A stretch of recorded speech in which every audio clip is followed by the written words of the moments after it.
Next slide is talking about fine jewelry. Fine jewelry basically, I think, is a term that everybody has come across in some way or the other.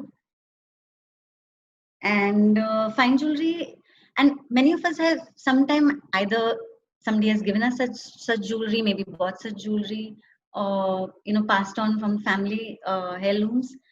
This jewelry has been around for a long time. Majorly, most of the jewelry which is made from precious materials like maybe gold, platinum, and diamond, semi-precious stones, and precious stones, and now even titanium can be considered as fine jewelry. The gold has to be 18 karat gold and 18 karat gold and above, sorry, not only 18 karat but 18 karat. So fine jewelry basically is jewelry which is made out of precious metals and precious and semi-precious stones, platinum, sometimes silver, titanium, which is also considered precious and gaining popularity. So that is fine jewelry made from precious materials. Now, this category, as I said earlier, is a category which everybody has come across in some way or the other. And people mostly buy jewelry from the fine jewelry category for investment purposes or special occasions, maybe like bridal jewelry. And they have some classic styles within this jewelry bracket. It could be diamond hoops, engagement rings.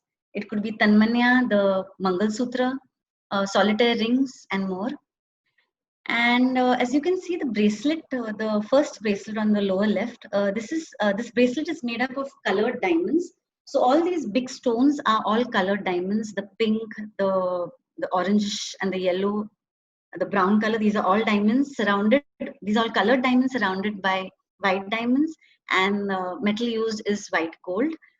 The second is a earring by Farah Khan, and Farah Khan is also a jewelry designer known in our industry over here in India. And she's a fine jewelry designer. She's used color stones, citrine, and blue topaz, again with diamonds and gold. And the two bangles are renders by Jeet, and he's showing rose gold and white gold with diamonds, studded with diamonds. Rose gold is a pink gold, and white gold, of course, is more white. And all of this is in 18 karat gold.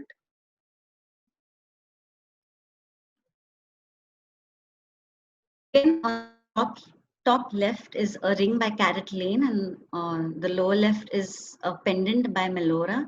These are two brands who sell fine jewelry, and both these brands are popular online brands. They actually sell fine jewelry, that means gold and diamond jewelry, online.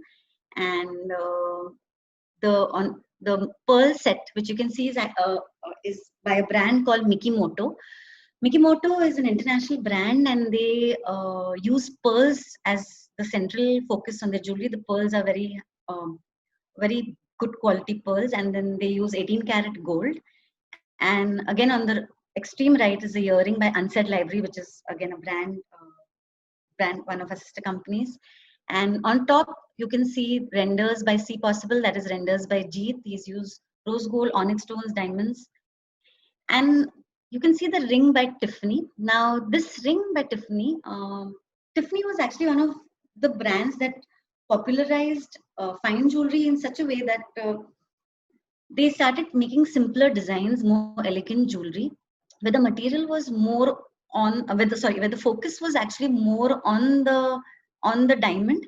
So the diamond would land up, the way they would set the diamond would showcase the beauty of the diamond.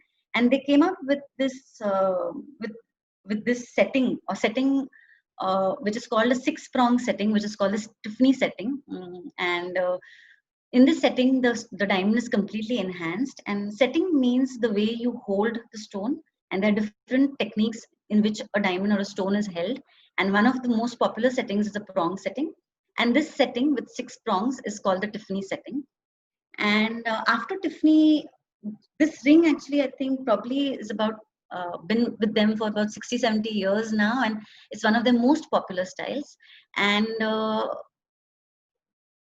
are a lot of designers and brands who started imitating this style after Tiffany came up with this ring. And so now you will see there is a plethora of this sort of rings, engagement rings, where there's just minor tweaking on the design, but it almost appears the same.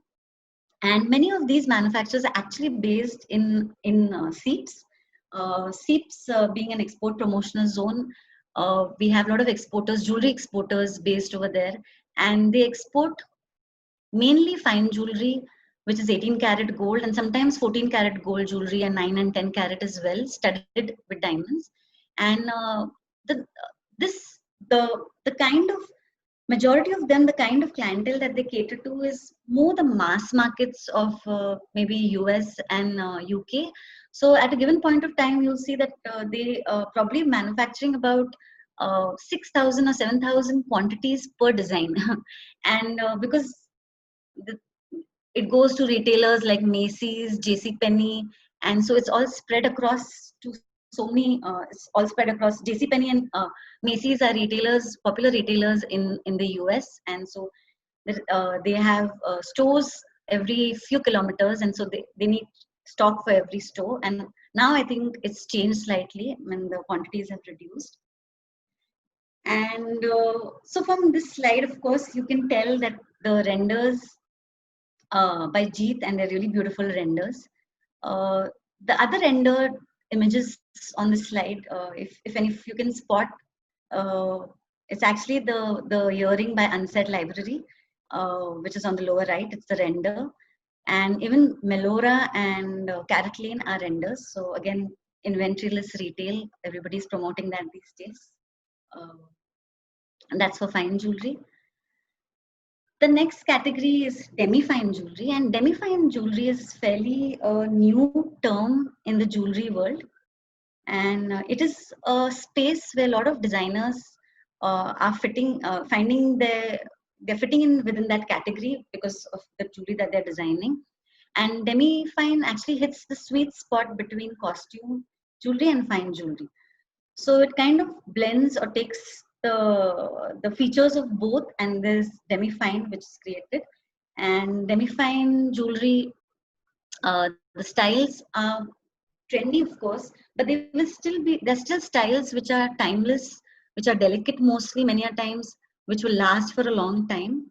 And you'll see that the designers who are coming into this category are very conscious and concerned about the environment. So there is a trend towards sustainability, and recycled materials as well. So recycled metal, lab grown diamonds. And so the material that is used here generally is 14 karat gold, 10 karat gold, silver, 9 karat gold, and silver with gold plating, which is 2.5 micron thickness and above. This 2.5 micron thickness is called vermeil, and this the reason why they're using 2.5 micron thickness on silver is because then the piece will last longer. It's more durable. The wear and tear is not there. Whereas in costume jewelry, you'll see that even though they're using brass or sometimes silver as the base metal, the plating is more. It's just a flash plating. It's barely a very thin layer of metal, and it could wear off very fast. These styles are so demi-fine jewelry. The styles are more modern as well, minimalistic, as you can see. The brand Perte, the rings over there. Perte is a brand by Priyashi Mehta. She is Ankit's cousin sister, and she's used silver as the base with vermeil, which is a 2.5 micron thickness of gold, rose gold in this case, and she also uses diamonds, which is real diamonds at times, and sometimes she has, in some pieces, she has used CZ diamonds, that is cubic zirconia diamonds, and Swarovski stones. So it's a mix of material. And again, the first two on the left images are again by Perte, and the next is called Bibon jewelry, and the material that they've used to make this elephant is 9 karat gold, and on the eye of the elephant there is a diamond, which is a real diamond. So it's studded with diamond, and then the cord is a leather cord. And again, the ring which you can see, which has this brand is called Capsule Jewelry, and it is mostly into customized jewelry. And the sound waves here depicting somebody's name, and they've also used 14 karat gold. Mia by Tanishq also uses 14 karat as the base metal always, and they use different color stones. In this case, they've used citrine, which is a yellow gemstone, and they've used diamonds. So workmanship for demi-fine jewelry is actually very close to fine jewelry. It almost appears like fine jewelry, just that the base metal is slightly different. It's not 18 karat gold. It could be 14 karat gold, or it could be a lower caratage, or it could be silver with vermeil plating, the 2.5 micron plating. And so, therefore, it's in between costume jewelry and